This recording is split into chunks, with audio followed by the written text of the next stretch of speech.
வணக்கம். நான் திருச்சிங்க, என் ஊர் திருச்சி. எங்க ஊர் பக்கம் என்ன பண்ணுவாங்கன்னா, ஒருத்தர் வணக்கம் சொன்னா நாங்களா திரும்ப சொல்லுவோம். இது சென்னை வேற மாதிரி போல இருக்கு. வணக்கம். இது அவ்வளவு அழகா இருக்கு. ஏன்னா நம்ம ஒருத்தர் சந்திக்க வந்திருக்கிறோம். இப்படி நீங்க உண்மைன்னு இருந்தா இப்படி அது எதுக்காக வந்திருக்கோம் சொல்லுங்க. இன்னைக்கு தமிழுக்காக தானே வந்திருக்கிறோம். இவ்வளவு பெரிய திடல் நிறைஞ்சிருக்கிறதே முழுக்க தமிழ் காத்து தானே. இலக்கிய காத்தோடையும் தமிழ் காத்தோடையும் இன்னைக்கு தமிழ் இசை கேட்கிற வாய்ப்பு வேற எங்க கிடைக்கும்? புத்தக காட்சியை விட புத்தக திருவிழால ஒரு புதிய உணர்வு இருக்கும். இங்க நீங்க சுவாசிக்கிற காற்று எல்லாமே தமிழும் இலக்கியமும் தான். அதோட இந்த முத்தமிழில் ஒன்றான இசைத்தமிழையும் என்று கேட்டு சுவைக்க நீங்கள் எல்லாம் அழகா வந்து அமர்ந்திருக்கிறீங்க. ஒருவேளை பின்னாடி நிக்கிறவங்களுக்கு இன்னும் கொஞ்ச நேரம் நம்ம இருந்து கேட்க போறோம்னு நினைச்சீங்கன்னா, முன்னாடி அழகான கம்பளம், தரை கம்பளம் விரிச்சிருக்கிறாங்க. அதுல வந்து நீங்க கீழே ஒருவேளை நாற்காலி இல்லை என்றால் இங்க வந்து அமர விருப்பம் என்றாலும் நீங்க வந்து அமரலாம். இல்ல நின்று பார்த்துட்டு அப்படியே போறதுக்கு வசதியா இருக்கும்னா அது உங்களுடைய விருப்பம். சில இருக்கைகளை இன்னும் காலியாக இருக்கிற இடங்களை நான் பாக்குறேன். அங்க வந்து கூட நீங்க அமரலாம். எல்லாம் இன்னும் நிரம்பல. வந்து அமர்ந்து கொண்டால் நீங்க போகணும்னு நினைச்சா கூட வீட்டுக்கு போக முடியாது. ஏன்னா தமிழ் அவ்வளவு சுவையானது. நாங்க பெரிய நடத்துறது ஒரு பெரிய இனிப்பு கடை. இந்த இனிப்பு பலகார கடை இருக்குல்ல, அதுல எதை எடுத்தாலும் இனிப்பா இருக்கும். நீங்க கடைக்கு வாங்க போனீங்கன்னா மனைவி அடிச்சுக்கிட்டே இருப்பாங்க, இனிப்பா தின்னு தொலையாதீங்கன்னு. ஆனா இன்னைக்கு அப்படிதான். இன்னைக்கு எல்லாம் இனிப்பா தின்னு தொலைக்க போறோம். ஆனா ஒண்ணும் பண்ணாது. இது உங்களை இன்னும் அழகாக உடல் நலத்தோடு மன நலத்தோடு உங்களை காக்கும். அவ்வளவு இனிமையான தமிழோட நாங்க வந்திருக்கிறோம். தமிழ் ஓசை என்பது எங்கள் குழுவின் பெயர். எதற்காக 5 ஆண்டுகளுக்கு முன்பு இது தொடங்கப்பட்டது என்றால், நம்ம பெற்றோர் எல்லாம் பிள்ளைகளுக்கு சொத்துக்களை சேமித்து வைத்து செல்வது உண்டு. பிள்ளைகளுக்கு விட்டு செல்வாங்க, அவங்க எதிர்காலம் நல்லா இருக்கணும்னு. அப்படி தமிழ் இனம் என்கிற பெரிய குடும்பத்துக்கு நம்ம முன்னோர் விட்டு சென்றிருக்கிற சொத்து தான் நம்மளுடைய சங்க இலக்கியங்கள், பழந்தமிழ் இலக்கியங்கள். அதனுடைய அருமை தெரியாம ஒருவேளை போயிடக்கூடாதுன்றதுக்காக இன்றைய இளம் தலைமுறைக்கு அந்த பழந்தமிழ் இலக்கியங்களில் உள்ள பாடல்களை அவர்கள் விரும்புகிற இந்த நவீன இசை வழியாக கொடுத்தால் அமர்ந்து கேட்பார்கள். பல செய்திகள் அவர்களுக்கு போய் சேரும்ன்றதுக்காக, இளம் தலைமுறையை கவர்வதற்காக, தமிழை பற்றி அவர்களுக்கு சொல்வதற்காக தொடங்கப்பட்டதுதான் இது. என்ன இசை என்றால் யாரும் அமர்ந்து கேட்டுருவாங்க. அதன் வழியா நல்ல தகவல்களை பரிமாற முடியும். நம்ம கிட்ட இருக்க அந்த வளமான அழகான செழுமையான தமிழை இசை வழியை கேட்டு இந்த பிள்ளைகளுக்கு கொஞ்சம் மதிப்பீட்டை நம்ம கூட்டி சென்று அனுப்ப போறோம். அவ்வளவுதான் நம்மளுடைய நோக்கம். அது நாங்கள் நினைத்ததை விட பல்மடங்கு மிகச் சிறப்பாக நிறைவேறி வருகிறது. நாங்கள் தமிழ்நாட்டில் கிட்டத்தட்ட எல்லா ஊர்களிலும் நிகழ்ச்சிகளை நடத்திவிட்டோம். கல்லூரிகள், பல்கலைக்கழகங்கள், அலுவலகங்கள், ஆண்டு விழாக்கள், அரசு விழாக்கள், தமிழ்நாட்டை தாண்டி வெளி மாநிலங்களிலும், டெல்லி, ஹைதராபாத் போன்ற, பெங்களூரு போன்ற இடங்களிலும், வெளிநாடுகளில் பல நாடுகளில் இந்த தமிழ் ஓசை நிகழ்ச்சியை எல்லாரும் கேட்டு ரசித்து எங்களை அழைத்து தமிழை கொண்டாடி வருகிறார்கள். அது எப்படி என்ன நடக்குதுன்றது இன்னைக்கு நீங்க அடுத்த 1.5 மணி நேரத்தில் தெரிந்து கொள்ள போகிறீர்கள். 7 மணி ஆக போகிறது. 1.5 மணிலிருந்து 1.25 மணி நேரம் வரைக்கும் தான் அந்த நிகழ்ச்சி. உங்களுக்கு பிடித்த பல வகையான பாடல்கள் இருக்கும். சங்க இலக்கியங்கள் தொடங்கி சமகால பாடல்கள் வரைக்கும், எங்க பாரதியார், பாரதிதாசன் வரைக்கும், நம்ம சில நாட்டுப்புற பாடல்கள் வரைக்கும் கூட எல்லாம் பாட போறோம். எல்லாமே உங்களுக்கு பிடித்த வண்ணம் இருக்கும். ஏன்னா எல்லாத்துலயுமே நம்மளை இணைக்கிறது, இந்த இசையை இணைக்கிறது அதே தமிழ் தான். நிகழ்ச்சியை தொடங்குவோம். தமிழ் மொழியை அறியாதவர்கள் கூட அறிந்து வைத்திருக்கிற ஒரு தமிழ் இலக்கியம் என்றால் எதுன்னு சொல்லுங்க பார்ப்போம். வெளிநாடுகள்ல எல்லாம் கூட இப்படி ஒரு நூல், பழந்தமிழ் இலக்கியத்துல ஒரு நூல் இருக்காமே, ரொம்ப அற்புதமான கருத்துக்கள்லாம் இருக்காமே, நாங்க கேள்விப்பட்டிருக்கோன்னு ஒரு நூலை பத்தி சொல்லுவாங்க. எந்த நூல் அது? திருக்குறள் தானே. அப்ப அதை கொண்டு தொடங்குவது தானே பொருத்தமா இருக்கும். திருக்குறளை விட ஒரு சிறந்த நறுக்கு என்கிற நூல் எங்க நம்ம பார்க்க முடியும்? அந்த திருக்குறளின் முதல் அதிகாரமான கடவுள் வாழ்த்து பகுதியிலிருந்து அந்த 10 குறள்களோடு தமிழ் ஓசை நிகழ்ச்சியை தொடங்குவோம்.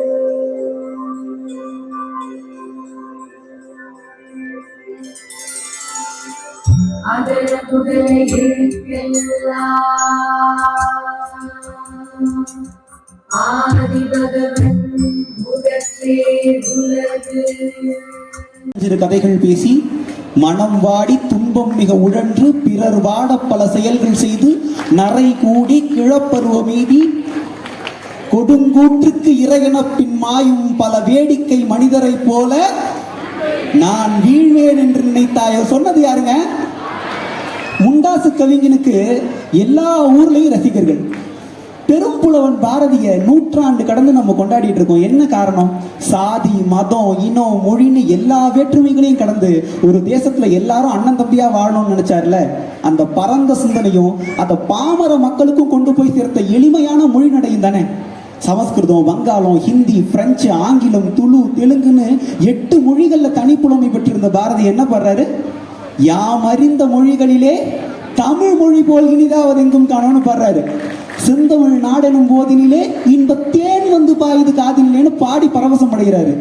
60கள், 70கள், 80கள், 90கள் பணக்காரன் பட்டிக்காட்டான் எல்லாரும் அவனவன் பின்னணி கேட்டுற மாதிரி பாரதிய சொந்தம் கொண்டாடுறாங்க.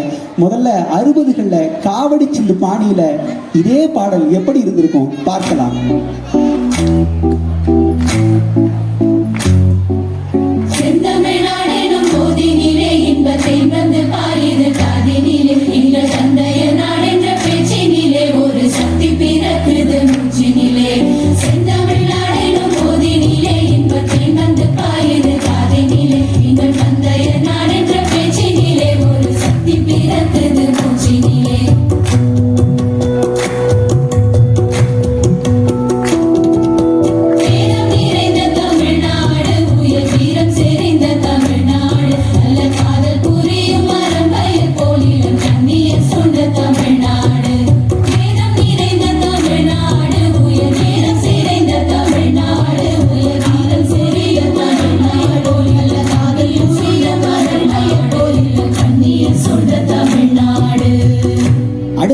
இதே பாடல அப்பா தலைமுறையில மெல்லிசையா பாடினாங்க. அது எப்படி இருக்கும் இப்ப பாத்திரலாம்.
படிச்சவனுக்கும் பட்டணத்துக்காரனுக்கும் மட்டுமா சொந்தம்? படிக்காதவனுக்கும் பாமரனுக்கும் சொந்தம் இல்ல. இப்ப மண்மனம் மாறாத நம்மளோட மக்கள் இசையில செந்தமிழ் புலவனை கேட்கலாம் வாங்க.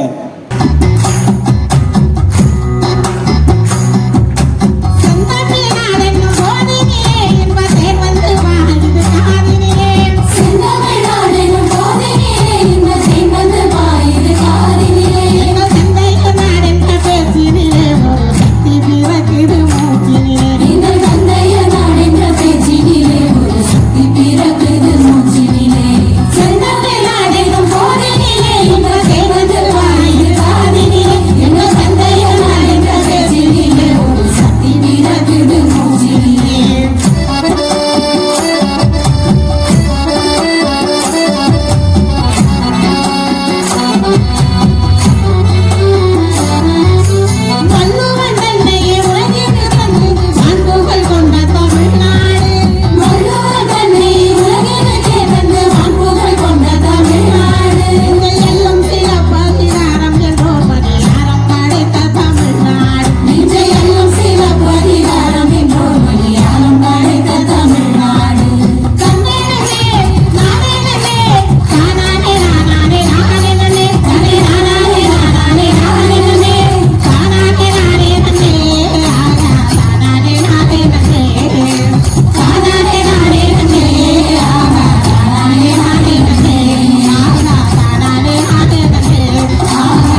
இப்போ நாங்க பாரதியை கொண்டாடுறோம். தட்டு சொல்ல. செந்தமிழ்நாடென்னும் போதினிலே இன்பத்தேன் வந்து பாயுது காதினிலே.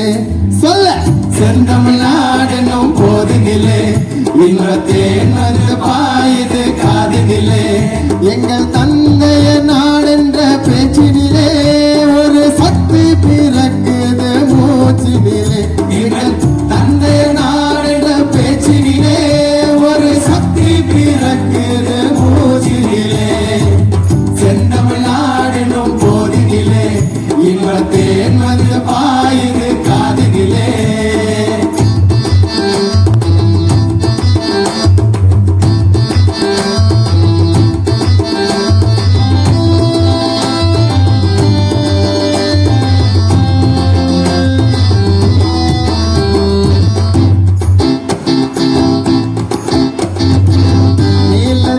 கடலோரத்திலே நின்று நித்தம் தவம் செய் குமரி எல்லைப்பிட. ஈழத்திரை கடலோரத்திலே நின்று நித்தம் தவம் செய் குமரி எல்லை பட. மாலவன் குன்றம் இவற்றிடையே புகழ் மண்டி கிடக்கும் தமிழ்நாடு பட. மாலவன் குன்றம் இவற்றிடையே புகழ் மண்டி கிடக்கும் தமிழ்நாடு. செந்தமிழ்நாடென்னும் போதினிலே இன்பத்தேன் வந்து பாயுது காதினிலே. சொல்ல. செந்தமிழ்நாடென்னும் போதினிலே இன்பத்தேன் வந்து பாயுது காதினிலே. எங்கள் தந்தைய நாடென்ற பேச்சினிலே ஒரு சக்தி பிறக்குது மூச்சினிலே. எங்கள் தந்தைய நாடென்ற பேச்சினிலே ஒரு சக்தி பிறக்குது மூச்சினிலே. செந்தமிழ்நாடென்னும் போதினிலே இன்பத்தேன் வந்து பாயுது காதினிலே. இசைப்பாணியில 2K கிட்ஸ் எப்படி கொண்டாடுறாங்க? செந்தமிழ்நாடென்னும் போதினிலே இன்பத்தேன் வந்து பாயுது காதினிலே. எங்கள் தந்தைய நாடென்ற பேச்சினிலே ஒரு சக்தி பிறக்குது மூச்சினிலே.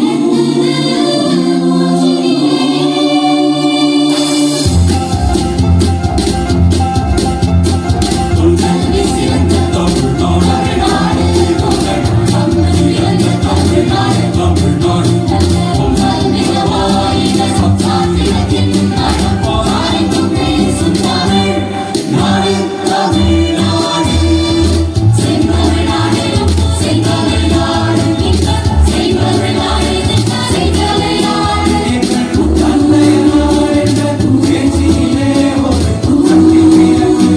மூச்சினிலே மூச்சினிலே மூச்சினிலே. சிறப்பு. புத்தக கண்காட்சிக்கு வந்தவங்க எல்லாம் தமிழ் அறிஞர்கள்னு நிரூபிச்சுட்டே இருக்கீங்க. இவர் வந்து ஆசுகவின்னு சொல்லுவாங்க. ஆசுகவினா என்ன? ஒரு தலைப்பு கொடுத்தீங்கன்னா கொடுத்த மாத்திரத்திலேயே ஒரு கவிதை பாடிடுவார். அது மட்டும் இல்ல, இரட்டுற மொழிகள்னு சொல்லுவாங்க. சிலேடைன்னு ஒரே ஒரு பாடலுக்கு 2 பொருள் இருக்கிற மாதிரி எழுதுறதுல இவர் வல்லவர். இதுல மட்டும் வல்லவர் இல்ல, இவர்கிட்ட யாராவது வம்ப வச்சுக்கிட்டா மனுஷன் சும்மா இருக்க மாட்டாரு. பாட்டாலே ஏளனப்படுத்தி கொன்றுவார். இதனாலே அவர் அந்த காலத்துல வசைபாட காலமேகம், யாரையாவது திட்டணும்னா இந்த ஆளை கூப்பிடியா அப்படின்ற மாதிரி பேர் வச்சிருந்தாரு. இன்னைக்கு இந்த இணைய காலத்துல இவர் வந்திருந்தாருன்னா என்ன பேர் வச்சிருப்போம்? லொந்து காலமேகம், கலாய் காலமேகம் அப்படி ஏதாவது வச்சு கொண்டாடி இருப்போம்ல. இவருடைய மொழி ஆற்றலால் ஆண்ட அந்த மன்னர்களிடம் இவருக்கு பெரிய செல்வாக்கு இருந்தது. எல்லா காலத்திலுமே இந்த வைத்தறிச்சல் கூட்டம் ஒன்று கூடயே சுற்றிட்டு இருக்கும் தெரியுங்களா? அதுவும் இந்த புலவர்கள்ட்ட, பாவம் ஏழை புலவர்கள் கேட்கவே வேணாம், அது ஒரு கூட்டம் இருந்திருக்கும் போல இருக்கு. இது நாங்கள் எப்படி கற்பனை பண்ணுறோன்னா, அவருடைய சில நகைச்சுவை அடிப்படையிலான குறும்பாடல்கள் 2 நாங்கள் பாட போகிறோம். இதில் என்ன சிறப்புன்றதை இப்போ நாங்கள் இப்படி கற்பனை பண்ணியிருக்கோம். ஒரு நாள் காலமேக புலவரின் வீட்டுக்கு சென்று அவருடைய வீட்டுக்கு வெளியே திண்ணையில் ஒரு 4-5 வயிற்றறிச்சல் புலவர்கள் அமர்ந்து கொண்டு, காலமேகா வெளியே வாயா அப்படின்னு கூப்பிட்டு, ஏதோ ரொம்ப உன்னை பற்றி பெருசாக பேசிக்கிறாங்களாமே ஆசுகவின்னு சொன்ன உடனே பாடுவியாமே. எங்க அவரால் முடியாதுன்னு நினச்சி இவங்க ஒரு சவால் வைத்திருக்கலாம். ஒரே ஒரு எழுத்தை வச்சு ஒரு பாடல் பாடியா பார்ப்போம் அப்படின்னு ஒரு எழுத்தை வைத்தார். ஒரே எழுத்தின் பிற வடிவங்களை பயன்படுத்திக்கலாம். எடுத்துக்காட்டாக த, தா, தி, தி, து, து இதை மட்டுமே வச்சு ஒரு பாடல் ஏற்று பார்ப்போம் அப்படின்னு சொல்லி இவங்கெல்லாம் உள்ள சிரிச்சுக்கிறாங்க. இவரால் பண்ண முடியாது, நம்மகிட்ட தோத்ததா ஒரு வரலாறு இருக்குன்னு சொல்லி அவர் என்ன பண்றாரு, ஆசிரியர் உடனே 4 வரிகளில் இந்த ஒரே எழுத்தை வைத்து ஒரு பாடல் ஏற்றுகிறார். இதுங்கெல்லாம் அரண்டு போயிருதுங்க. அதற்கு பொருளும் உண்டு. இப்ப பொருளை உங்களுக்கு சொன்னா உங்களால் சுமைக்க முடியும். அந்த பொருளை தெரிந்து கொள்வதற்கு முன்னால் ஓசை நயத்தை மட்டும் கேட்டு பாருங்களேன்.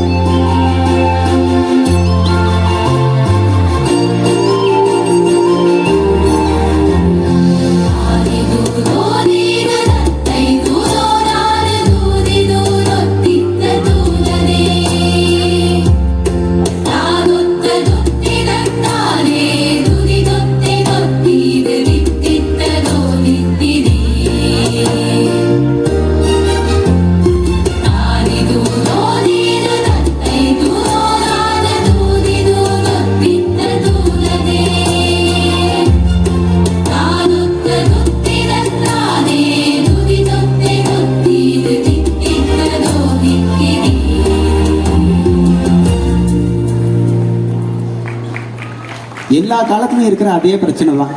காதலனை பிரிஞ்சு வாடுறா காதலி, அவனுக்கு தூது அனுப்பு நினைக்கிறா, யார் அனுப்புறதுன்னு தெரியல. அதான் இந்த பாட்டு. தாதி தூதோ தீது, பணிப்பெண் மூலமா தூது அனுப்புறது சரி வராது. தத்தை தூது ஓதாது, கிளி தூத ஒழுங்கா சொல்லாது.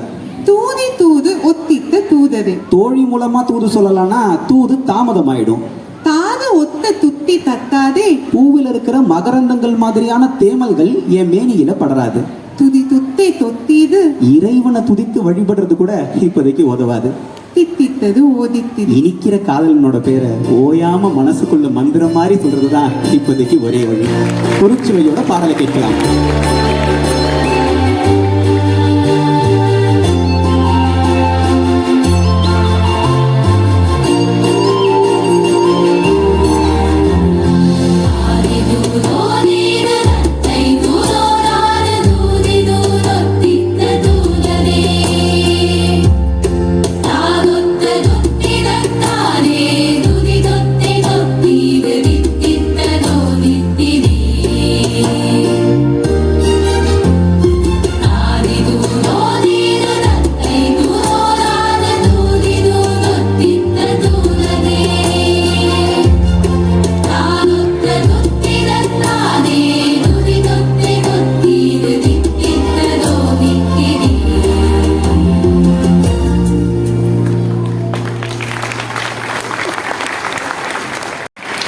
இந்த கணியன் பூங்குன்றனார் பாருங்க, அவர் கணித ஆசிரியராக இருந்தாரு, இல்ல கணிதத்தில் தேர்ச்சி பெற்றவராகவோ அவர் ஒரு ஜோசியம் ஆருடம் பார்த்தவராகவோ இருந்திருக்கலாம்னு கணியன்னு பேர் வச்சாங்க.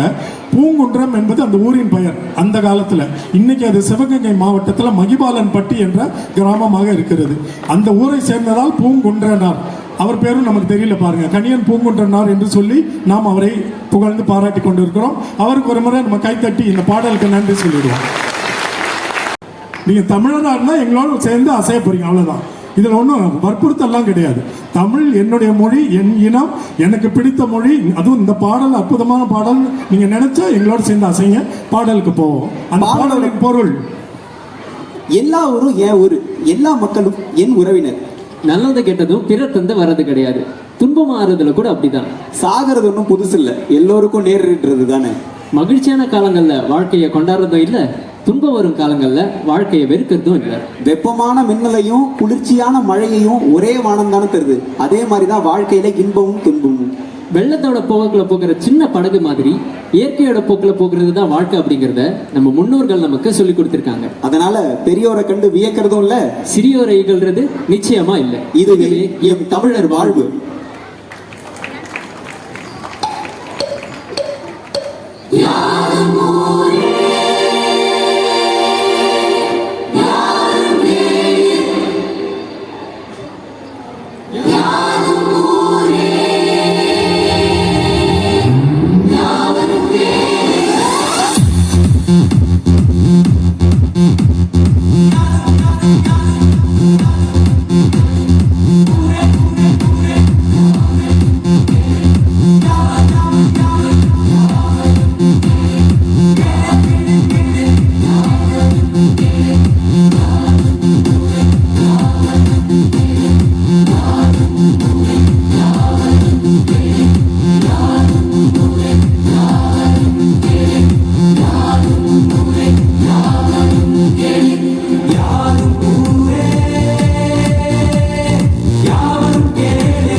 முறை பாராட்டி கைத்தட்டி தெரிவிச்சிருவோம்.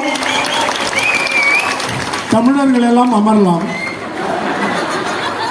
இந்த கூட்டத்தில் இதுவரைக்கும் நாங்கள் இத்தனையோ ஆண்டுகள் இந்த நிகழ்ச்சியை எத்தனையோ ஊர்களில் நடத்தி இருக்கிறோம்.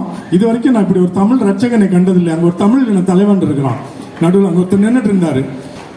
நகரங்கள்லையும் சில கிராமங்கள்லையும் இருக்கிற சில பெண்கள் நல்லா படிச்சு பெரிய பதவியில் இருக்காங்கன்றதுனால எல்லா பெண்களும் படிச்சுட்டு தான் கற்பனை பண்ணிக்கிறோம். ஆனா உண்மை அது கிடையாது. படிக்கிற பெண்களோட எண்ணிக்கை அதிகமாகி இருக்கிறது உண்மை. ஆனா எல்லா பெண்களும் படிக்கல. பல பெண்களுக்கு இன்னமும் கல்வி கிடைக்கல. வறுமை, கல்வி அறிவு இல்லாத பெற்றோர், இதெல்லாம் இதுக்கு முக்கிய காரணம். தருமபுரி, கிருஷ்ணகிரி மாவட்டத்திலலாம் போய் பார்த்தா நெஞ்சம் பதை பதைக்குது. 15 வயது சிறுமி கையில 1 வயது குழந்தை. அரசு எவ்வளவு சட்டங்களை ஏற்றினாலும், தண்டனைகளை எவ்வளவு கடுமையாக்கினாலும் இந்த அவலம் குறைஞ்ச பாடில்லை. அந்த பெண்களுக்கு சுய சிந்தனையை தூண்டுற கல்வியை கொடுக்கிற வரைக்கும் இதை நிறுத்த முடியாது. கல்வி மட்டும்தான் இதுக்கான ஒரே விடிவு. தன்னை பாதுகாத்துக்கவும், சுயசார்பை ஏற்படுத்தவும், முன்னேறவும் கல்வி அறிவு இன்றியமையாதது. இன்னைக்கு நம்ம சகோதரிகளும் நம்ம அம்மாக்களும் படிச்சிருக்காங்கன்னா அதுக்காக போராடிய பாரதியாரும் பாரதிதாசனும் பெரியாரும் போற்றப்பட வேண்டியவங்க. 50 வருடங்களுக்கு முன்னாடியே பெண் கல்வியின் அவசியத்தை வலியுறுத்தி பாடின புரட்சி கவிஞர் பாரதிதாசனின் பாடல். இன்னமும் கல்வி மறுக்கப்பட்டு கிடக்கிற அந்த பாவப்பட்ட இளம் பெண்களின் அவல நிலை மாற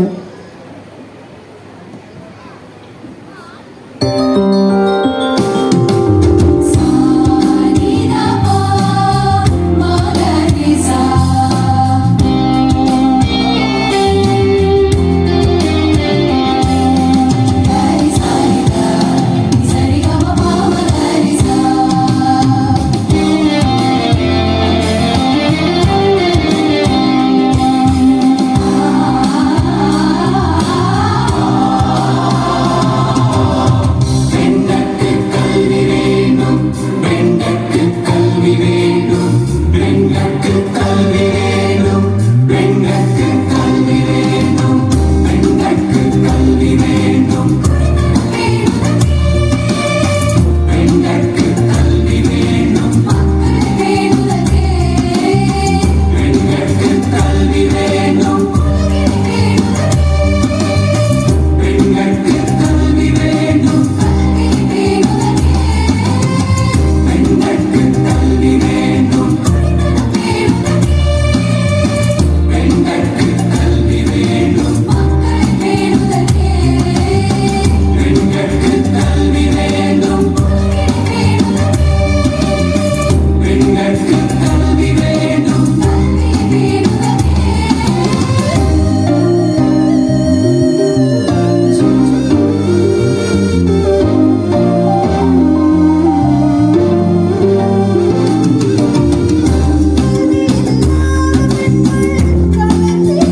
கல்வி வேண்டும்.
எங்கள் வாழ்வும் எங்கள் வளமும் வந்தாத தமிழென்று சங்கே முழங்கு சங்கே முழங்கு சங்கே முழங்கு எங்கள் தலைவர் எங்கோ மறைத்தார் இங்குள்ள தமிழர்கள் ஒன்றாக கண்டு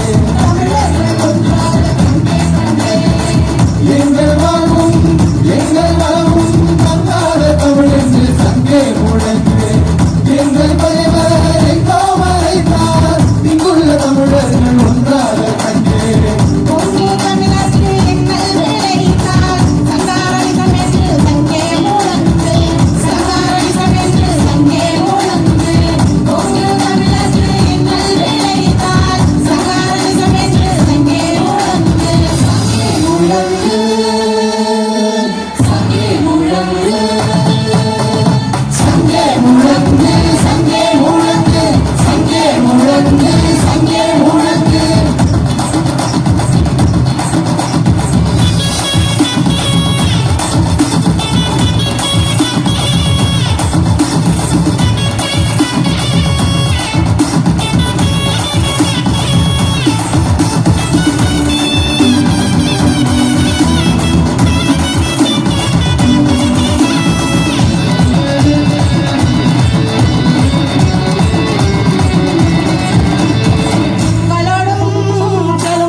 கொடுமை சாக்காட்டில் விளையாடும் தோழங்கள் வெற்றி தோள்கள் கங்கை போல் காவிரி போல் கருத்துகள் ஒரு உள்ளம் எங்கள் உள்ளம் கொடுமை சாக்காட்டில் விளையாடும் தோழங்கள் வெற்றி தோள்கள் கங்கை போல் காவிரி போல் கருத்துகள் ஒரு உள்ளம் எங்கள் உள்ளம்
இந்த அருமையான பொங்கல் திருநாளில் நம்முடைய தமிழை நாங்கள் சுவாசிக்கிற நேசிக்கிற மொழியை உங்களுக்கு பாடி கொடுக்க வழங்க எங்களுக்கு கிடைத்த இந்த வாய்ப்புக்கு நாங்கள் பெரும் நன்றி கூறிக்கொள்கிறோம் அப்பாசிக்கு.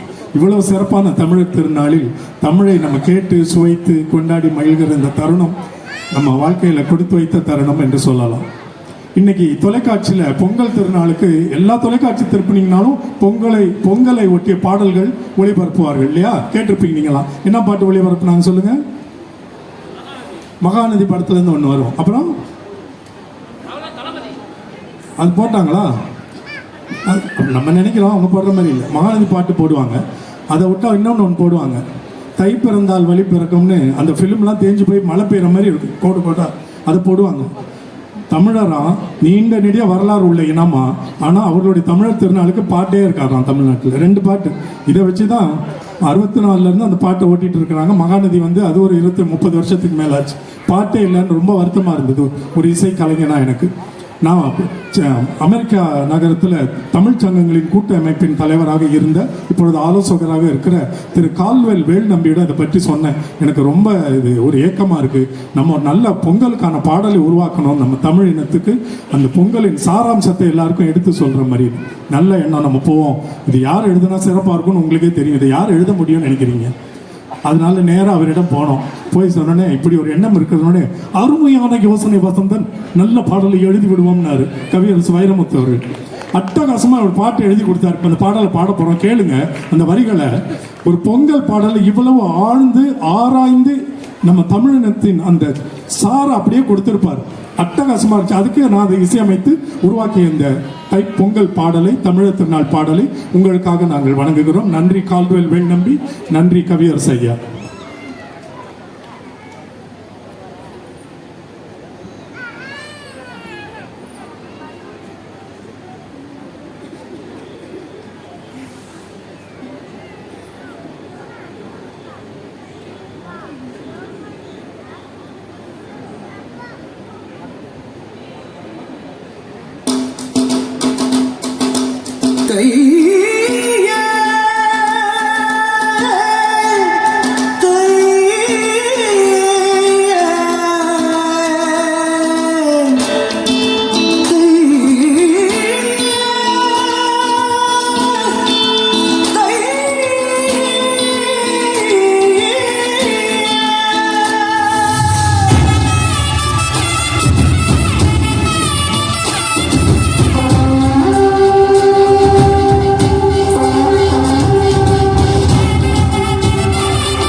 நேரம் ஆச்சு வரசா ஏற போட்டு மாட்டை அன்பா அடிச்சு ஓட்டு மலைச்சா பாடு ஒரு பாட்டு.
நான் இப்ப நம்ம எல்லாருக்கும் தெரிஞ்ச ஒரு சில வாக்கியங்களோட முதல் வரியை நான் சொல்றேன்.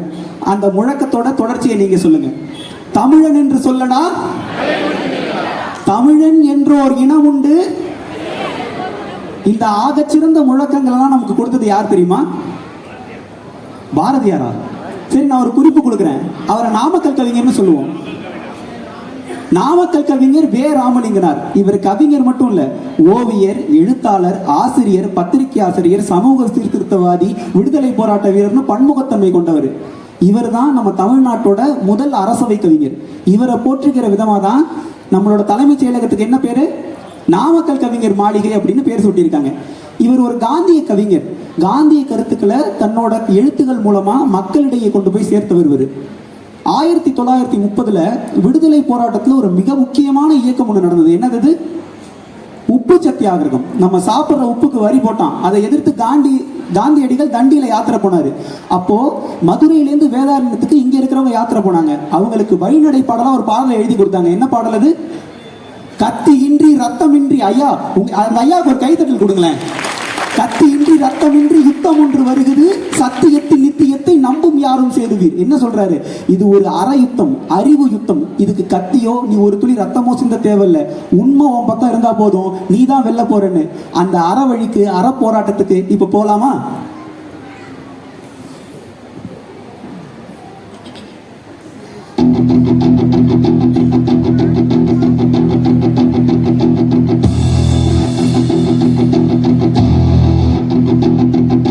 கத்தியின்றி ரத்தமின்றி யுத்தம் ஒன்று வருகிறது, சத்தியத்தின் நித்தியத்தை நம்பும் யாரும் சேருவீர். ஒன்றியண்டி குண்டமிட்டிங்கு உயிர் பறித்தல் இன்றிய மண்டலத்தில் கண்ணிலாக சந்தையன்று புதுமையே. கத்தியின்றி கத்தியின்றி ரத்தமின்றி ரத்தமின்றி யுத்தம் ஒன்று வருகிறது, சத்தியத்தின் சத்தியத்தின் நித்தியத்தை நித்தியத்தை நம்பும் யாரும் சேருவீர். ஒன்றியண்டி ஒன்றியண்டி குண்டு விட்டிங்கு உயிர் பறித்தல் இன்றிய மண்டலத்தில் மண்டலத்தில் கண்டிலாத கண்டிலாத சந்தையன்று புதுமையே. கத்தியின்றி ரத்தமின்றி ரத்தமின்றி யுத்தம் ஒன்று வருகிறது, யுத்தம் ஒன்று வருகிறது. கொல்லும் ஆசை இல்லையே, எதிரி என்றே யாரும் இல்லை என்றும் ஆசை இல்லையா, என்றும் ஆசை இல்லையா. கோபம் இல்லை, தாபம் இல்லை, சாமக்கூடல் இல்லையே. பாவமான செய்கள் என்றும் பண்ணும் ஆசை இல்லையே. கத்தியின்றி கத்தியின்றி ரத்தமின்றி ரத்தமின்றி யுத்தம் ஒன்று வருகிறது. வருகிறது, யுத்தம் ஒன்று வருகிறது. கேட்டதில்லை சண்டை இந்த மாதிரி, மஞ்ச செய்த புண்ணியெல்லாம் மனிதனே நாம் பார்க்கிற, வந்ததே நாம் பார்க்கிற. சாந்தி என்ற சாந்தம் மூர்த்தி என்ன காட்டும் சென்றே. மாந்தருக்குள் தீமை குன்ற வாழ்ந்த தெய்வ மார்க்கமே. கத்தியின்றி ரத்தமின்றி யுத்தம் ஒன்று வருகிறது, சத்தியத்தின் நித்தியத்தை நம்பும் யாரும் சேருவீர். ஒன்றியண்டி குண்டு விட்டிங்கு உயிர் பறித்தல் இன்றிய மண்டலத்தில் கண்ணிலாக சந்தையன்று புதுமையே. யுத்தம் ஒன்று வருகிறது. தூது அனுப்புறது தீதுங்கிறாரு. நாங்க என்ன யோசித்தோம், இந்த உங்களுக்கெல்லாம் வாழ்க்கை அனுபவம் பல கதைகளை கேள்விப்பட்டிருப்பீங்கல்ல, ஒருத்தன் ஃப்ரெண்டு சொல்லுவான், டே அவகிட்ட போய் இந்த காதல் கடிதத்தை எனக்காக கொடுத்துட்டு வாடான்னு. கடைசியில் பார்த்தீங்கன்னா அவங்க 2 பேரும் செட்டில் ஆயிடுவாங்க. இப்போ காளமேக புலவர் எழுதுனது அந்த வகையும் சந்தேகம் வருது. தாதி தூதோ தீதுங்கிறாரு, பணிப்பெண்ணு அனுப்புனா அது தீதுங்கிறாரு. அந்த காலத்தில் இந்த விவகாரம் நிறைய நடந்திருக்கும் போல இருக்குல்ல, வாய்ப்பு இருக்கலாம். சரி, இப்போ நம்ம திண்ணை வாசலுக்கு வருவோம். அந்த புலவர்களுக்கெல்லாம் அதிர்ச்சி, என்னடா எதையோ கேட்க போய் இது பாட்டு பாடி வச்சிருச்சு. அப்போ இன்னொருத்தன் சொல்லியிருப்பான், ஐயோ எதையோ முன்னாடியே எழுதி வச்சிருப்பான் போல இருக்கு, இன்னொன்று கேட்டு பாரு அசிக்கிடுவான்னு சொல்லியிருப்பான் போல இருக்கு. அடுத்த ஆள் சொல்றான், எங்க இதே ஒரு எழுத்தின் 9 வடிவங்களை வைத்துக்கொண்டு வேற ஒரு பாடி ஏற்று பார்ப்போம். அதையும் உடனே ஏற்றிருப்பார் போல இருக்கு. இதே எழுத்து இன்னொரு பாடல், பொருளுக்கு முன்னால் ஓசை நயம்.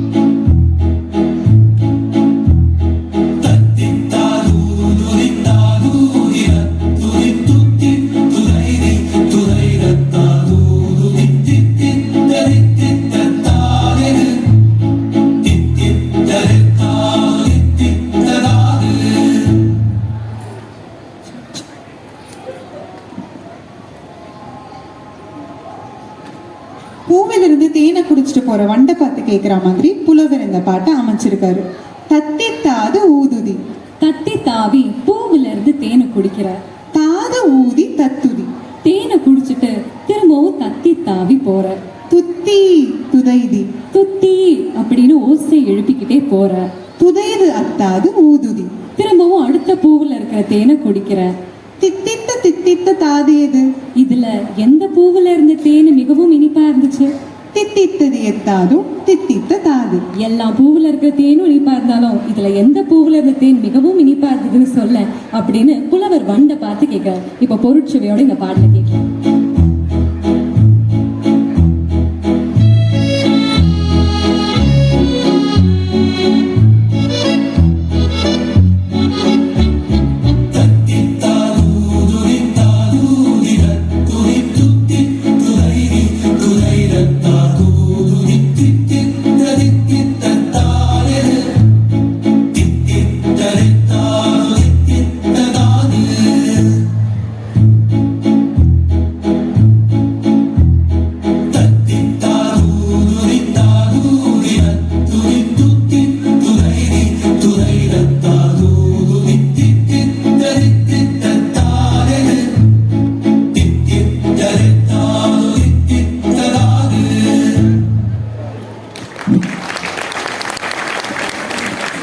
காளமேக புலவருக்கு இந்த கைத்தட்டு போதும்னு நினைக்கிறீங்களா?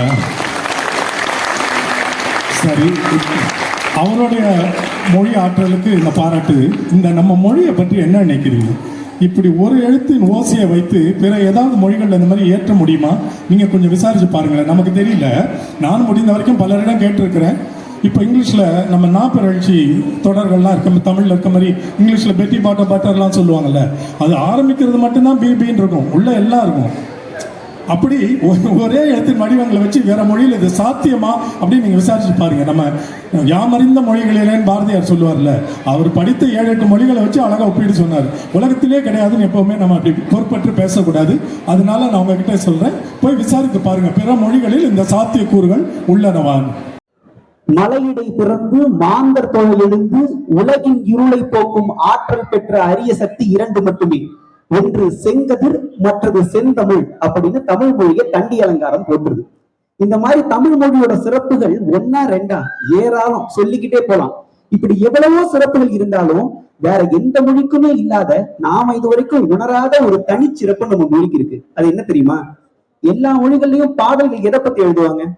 இயற்கையை பத்தி எழுதுவாங்க, அந்த மண் சார்ந்த பழங்கதைகளை எழுதுவாங்க, அங்க ஆண்ட மன்னர்களோட வீரதீரங்களை எழுதுவாங்க, இயற்கைய மிகைப்படுத்தி எழுதுவாங்க, கற்பனையை மிகைப்படுத்தி எழுதுவாங்க. ஆனா பாடல் பாடுகிற மொழியையே போற்றி புகழ்ந்து பாடுகிற ஒரே மொழி நம்ம தமிழ் மொழி தான். எப்படி சொல்லுவாங்கன்னா, தமிழை பாடாத புலவன் இல்லை, தமிழை பாடாதவன் புலவனே இல்லைன்னு சொல்கிற அளவுக்கு கிட்டத்தட்ட எல்லா புலவர்களும் கவிஞர்களும் தமிழ் மொழியை போற்றி புகழ்ந்து பாடியிருக்காங்க. அதுல நம்ம எல்லாருக்கும் தெரிந்த பிடித்த பாடல், வரிக்கு வரி தமிழோட செழுமையையும் வளமையையும் இளமையும் சொல்ற பாடல். என்ன பாடல்? புரட்சி கவிஞர் பாரதிதாசனின் தமிழுக்கும் அமுதென்று பேர். இந்த பாடலை எத்தனையோ பாணிகள்ல கேட்டிருப்பீங்க. இப்ப நம்ம தமிழர்களோட பாணியில ஒரு முறை கேட்டு பாருங்க, சொக்கி போவீங்க.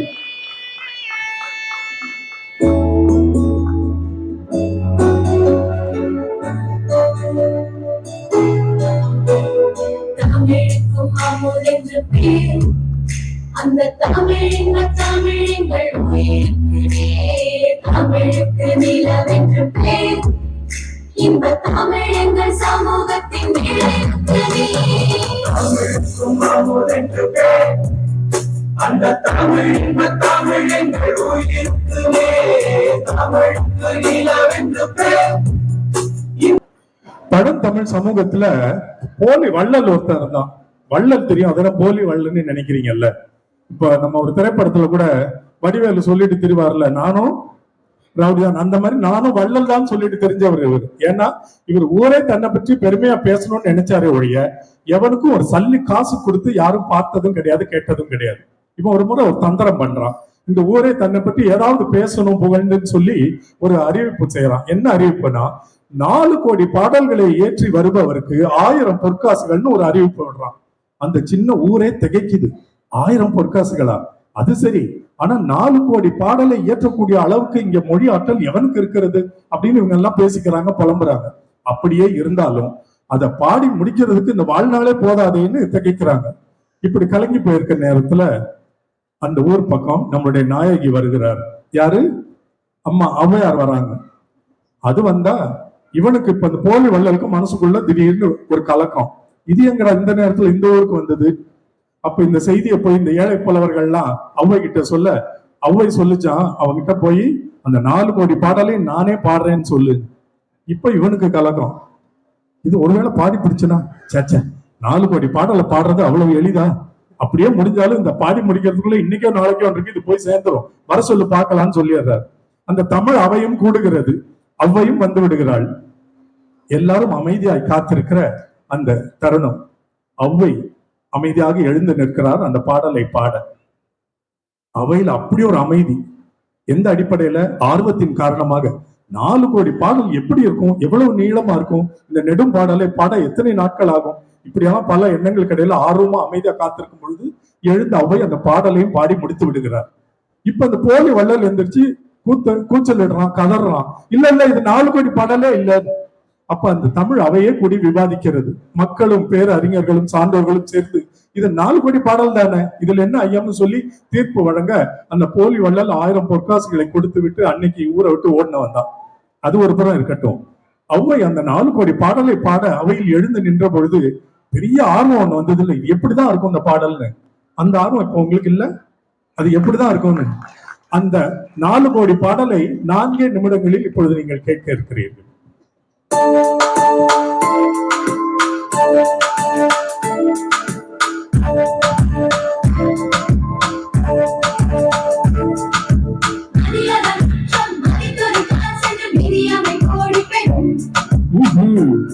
என்னமோ விளங்குற மாதிரி இருக்கு. எங்க இன்னொரு முறை சொல்லுங்க.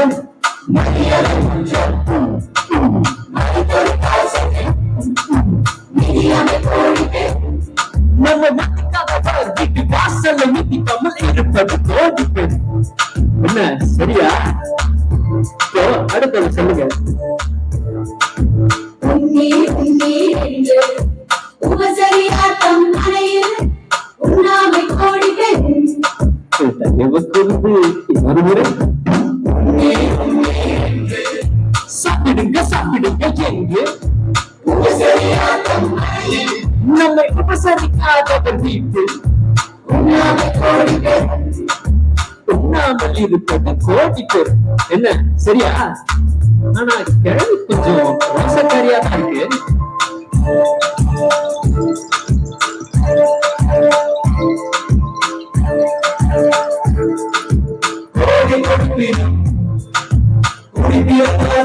உடனே விடுதலை கோடி பெண் கோடி கொடுத்தாச்சு நல்லவங்களோட மட்டும் நட்டு வச்ச கோடி பேர்.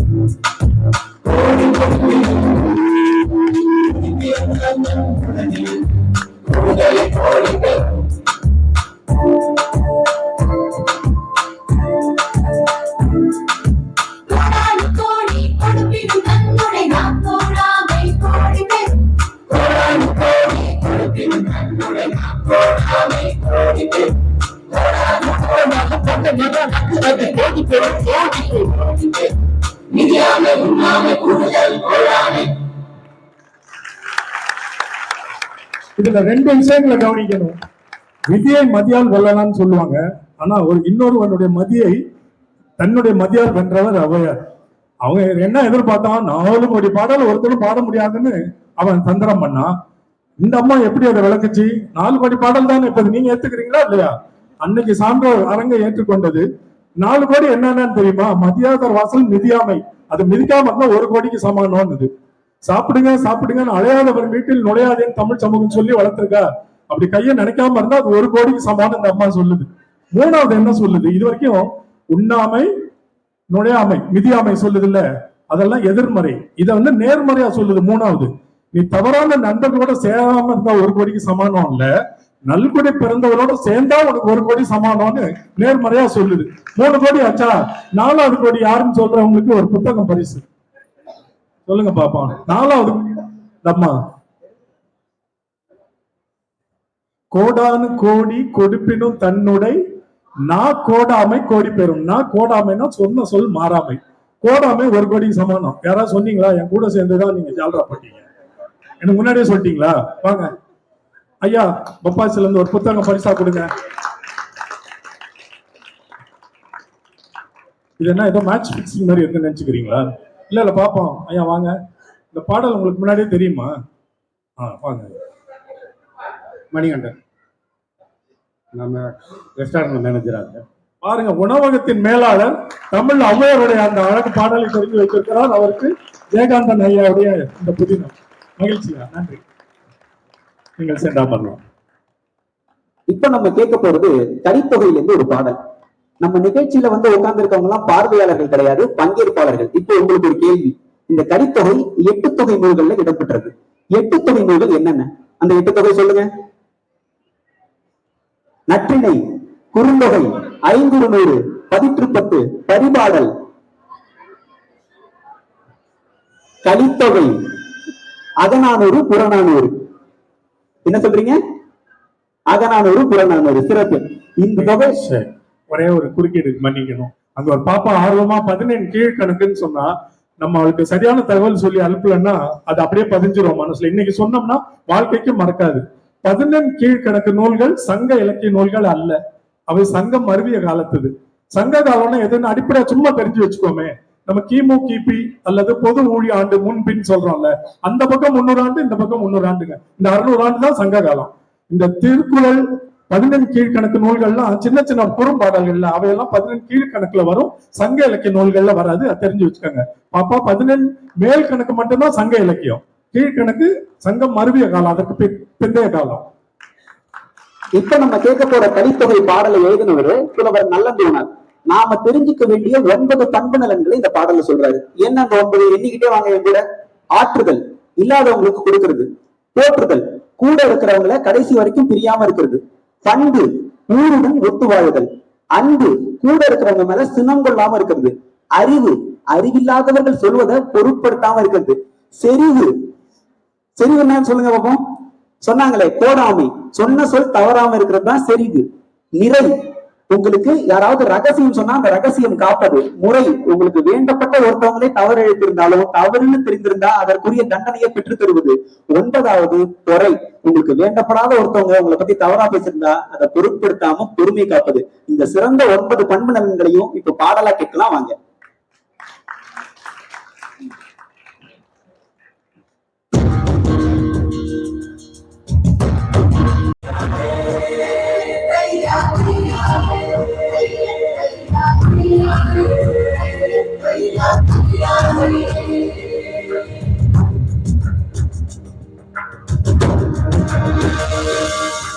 ஆற்றுதல் என்பது நாளும் நமக்கு உதவுதல் போற்றுதல் என்பது உணர்ந்தாரை பிரியாமை அன்பிடப்படுவது ஆடறிந்து ஒழுகுதல் அன்பிடப்படுவது தன்னிலை செலாமை ஆற்றுதல் என்பது நமக்கு உதவுதல் போற்றுதல் என்பது உணர்ந்தாரை பிரியாமை அன்பெனப்படுவது ஆதரித்து ஒழுகுதல் அன்பெனப்படுவது அன்பிலே சிறாமை. இப்ப நம்ம கேட்க போறது புறநானூர்ல இருந்து ஒரு பாடல். இந்த பாடலை எழுதினது பொன்முடியார் அப்படிங்கிற ஒரு பெண் புலவர்.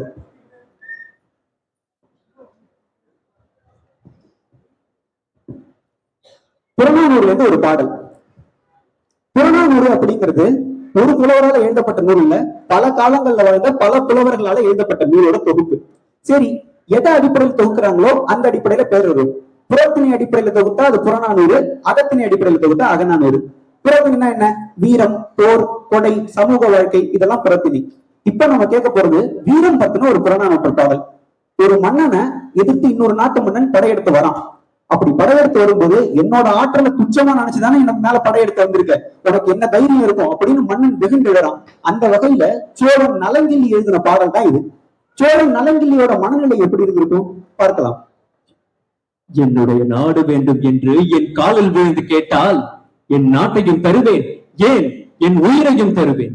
ஆனால் என்னையும் என் ஆற்றலையும் மதிக்காமல் போருக்கு துணிந்த அந்த மடையன் தூங்கும் புலி மேல் கால் தடுக்கிய குருடன் போல தப்பிச் செல்வது கடினம். வலிமையான மூங்கிலை தின்பதற்கு வந்த யானையின் காலில் குத்திய நீண்ட முள் போல அவனை துன்புறுத்தி போரிட்டு நசுக்குவேன். அப்படி செய்யாவிட்டால் நெஞ்சில் காதலே இல்லாமல் ஒப்புக்கு தழுவும் விலைமகளிர் என்னை தழுவ என் மாலை வாரட்டும் என்று சூழ்நிலைக்கிறான். இப்போது பாடல். உலகத்திலேயே அதிகம் பாடப்படுகிற பாடல் எதுங்க? which is the most sung song in the entire world across any language. Happy birthday song நம்ம நிகழ்ச்சி முன்னாடியே வந்து பார்த்துப்பீங்க போல இல்ல, அது மகிழ்ச்சி தானே எங்களுக்கு. திரும்ப திரும்ப கேட்டா தங்கும் இல்ல. சரி, ஹாப்பி பர்த்டே பிறந்தநாள் வாழ்த்து பாட்டு இருக்குல்ல, ஹாப்பி பர்த்டே டு யூ, அதுதாங்க உலகத்திலேயே அதிகம் பாடப்படுகிற பாடல். கின்னஸும் சொல்லுது. இப்போ நீங்க போய் எந்த ஏஐ சைட்ல செக் பண்ணா கூட உங்களுக்கு தெரிஞ்சிடும். அந்த பாடலை எல்லாரும் உலகம் முழுக்க இவ்வளவு பரவாயில்ல பாடுறதுக்கு என்ன காரணம் நீங்க நினைக்கிறீங்க? பிறந்த எல்லாத்துக்கும் பிறந்த நாள் வந்துதான் ஆகும், பாடித்தான் ஆகணும். இது ரொம்ப குறும்பாடல், எளிமையான பாடல், ஒரே வரி தான், happy birthday to you, happy birthday to you, happy birthday to you. அதனால எல்லாருக்கும் பாட எளிதா இருக்கும்.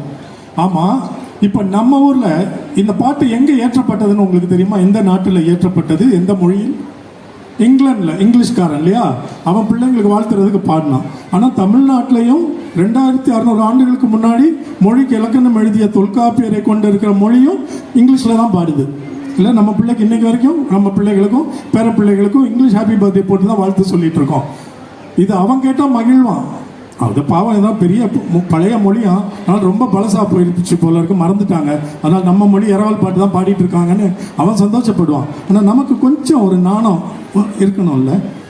இவ்வளவு பழமையான மொழின்னு சொல்கிறேன், நம்ம மொழியில் நம்ம பிள்ளைகளுக்கு பாடி வாழ்த்து பிறந்தநாள் வாழ்த்து பாட்டை உருவாக்கலையே அப்படின்னு குற்றம் கண்டுபிடிக்காம நாங்கள் அதுக்கு தீர்வு சொல்லி நாங்கள் எளிமையாக ஒரு பாடல் உருவாக்கியிருக்கோம். இனிமேல் தமிழ்நாட்டில் தமிழ் குடும்பங்களில் தமிழ் பிள்ளைகளுக்கு தமிழில் பிறந்தநாள் வாழ்த்து சொல்ல வேண்டும் என்று ஒரு எளிமையான குறும்பாடலை உருவாக்கி இருக்கிறோம். கேளுங்க, உங்களுக்கு இது எங்களுடைய யூடியூப் சேனல்ல இருக்கு, எல்லா இடங்கள்லையும் இருக்கு.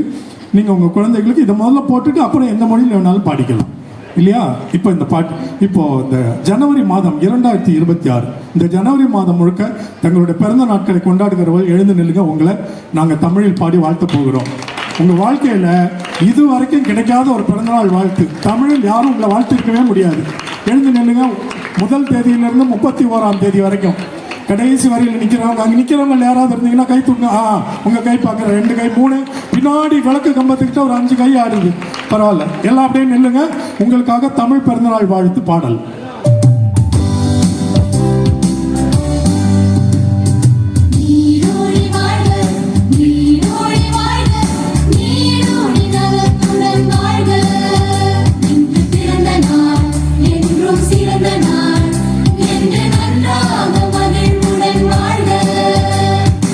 நீடூழி வாழ்க, நீடூழி வாழ்க, நீடூழி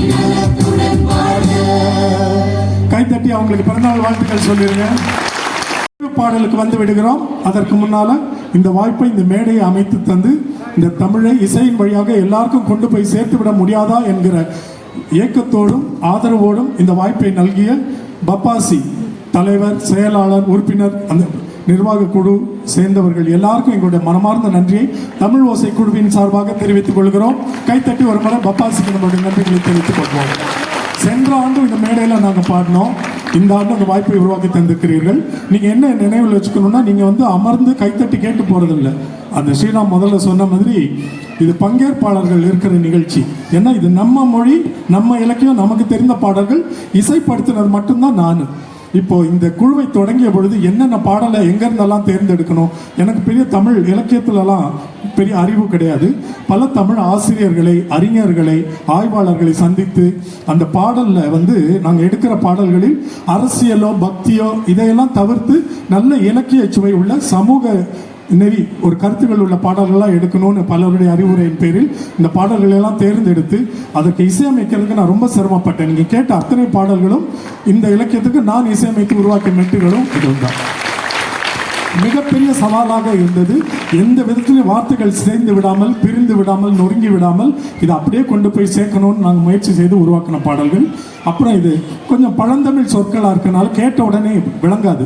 அதனால நாங்கள் இந்த எல்இடி திரைகளில் எந்த நிகழ்ச்சிக்கு போனாலும் நாங்கள் அதில் ரொம்ப கண்டிப்பாக இருப்போம். ஏன்னா அந்த வார்த்தைகளை நீங்கள் பார்க்கலன்னா பாடல்கள் முழுமையாக சென்று சேராது. அந்த ஒத்துழைப்பை எங்களுக்கு தந்ததுக்காக பப்பாசிக்கு நன்றி கூறிக்கொள்கிறோம். நாங்கள் எங்களுடைய நிகழ்ச்சிகளில் மேடையின் இடதுபுறமும் வலதுபுறமும் 2 திரைகள் வச்சு இந்த வரிகளை நாங்கள் காட்டுவோம். இங்கே இது இருந்தனால நாங்கள் பயன்படுத்திக்கிட்டோம். இதுவும் எங்களுக்கு பெரிதும் அளவில் உதவியது. இந்த நிகழ்ச்சியை எங்களுக்கு இந்த நிகழ்ச்சியில் பாடுகிற இந்த பிள்ளைகள் எல்லா ஆளுக்கு வெவ்வேறு தொழிலை சேர்ந்தவர்கள். சிலருக்கு இசை முழு நேர தொழில் இருந்தாலும் நாங்கள் எல்லாரும் இந்த இவ்வளவு பெரிய தமிழ் சேவையை ஒவ்வொரு வாரமும் கடுமையாக பயிற்சி செய்து உழைத்து தங்களுடைய நேரத்தை செலவழித்து இலவசமாக நமக்கு பாடிக்கொண்டிருக்கிற பிள்ளைகள் இவர்களுக்கு உங்களுடைய பாராட்டுகளை ஒரு முறை தெரிவித்து விடுங்கள். இவர்களை நான் அறிமுகப்படுத்தி வச்சிடுறேன். ஆண்கள் அவங்களிருந்து வசந்த் கையை உயர்த்தி காமிச்சிரு, அமைப்பு மாலிக், கௌதம், சாமியல் தன்ராஜ், ஸ்ரீராம் எல்லா மேடைகளையும் ரொம்ப அழகாக தமிழ் பேசுவார், உறக்க பேசுவார், உணர்ச்சி வசப்பட்டு பேசுவார். இன்னைக்கு கூடுதலாக கொஞ்சம் உணர்ச்சி வசப்பட்டார். இது என்ன காரணம்னா அவருக்கு இந்த வாரம் திருமண நிச்சயம் ஆயிருக்கு.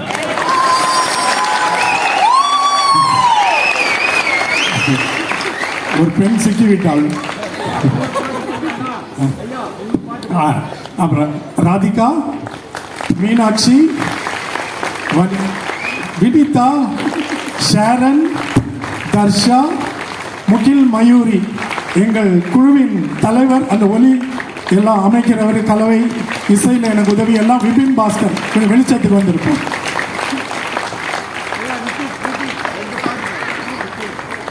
இதுதான் விபின் பாஸ்கர், உதவி இசையமைப்பாளர், ஒலி எல்லாம் பொறுப்பாக எடுத்துக்கொள்கிறவர், எல்லா பாடல்களையும் ஒலி கலவை செய்தவர். இவருடைய மனைவி தான் அந்த முகில் மயூரி. அங்கே நின்று பாடிட்டு இருக்காங்க. நல்லா இருந்த பொண்ணு இப்போ இன்னும் நல்லா இருக்கான்னு சொல்ல வரேன். ஏன் சந்தேகப்படுறீங்க? கானா பாடல்களை பாடுகிற சிவா. இவருடைய குரல் வளத்தை நீங்கள் பார்த்துருப்பீங்க, கேட்டீங்க. தஞ்சை செல்வி, நாட்டுப்புற பாடல்கள் பாடுகிற கலைஞர். இடையில கொஞ்ச நாள் இவருக்கு உடல்நிலை சரியில்லாமல் அதெல்லாம் சமூக வலைதளங்களில் பார்த்துருப்பீங்க. சிரமப்பட்டு எழுந்து நல்ல வேலை இவங்களுக்கு இது நடந்துச்சுன்னு நான் நினைச்சேன். ஏன் தெரியுமா, முன்னாடி பாடினதை விட இப்போ இன்னும் அழகாக பாடுறாங்க.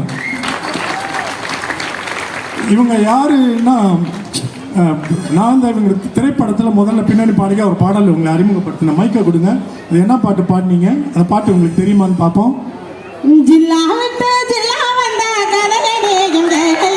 தூத்துக்குடி பொன்னையா, நான் தூத்துக்குடி பொன்னையா, தூத்துக்குடி பொன்னையா, எங்கதையை கேளையா, சுகத்தை விற்கிற பொண்ணுக்கும் மனசு இருக்குது பாறையா, சுகத்தை விற்கிற பொண்ணுக்கும் மனசு இருக்குது பாறையா. அதான் தஞ்சை செல்வி.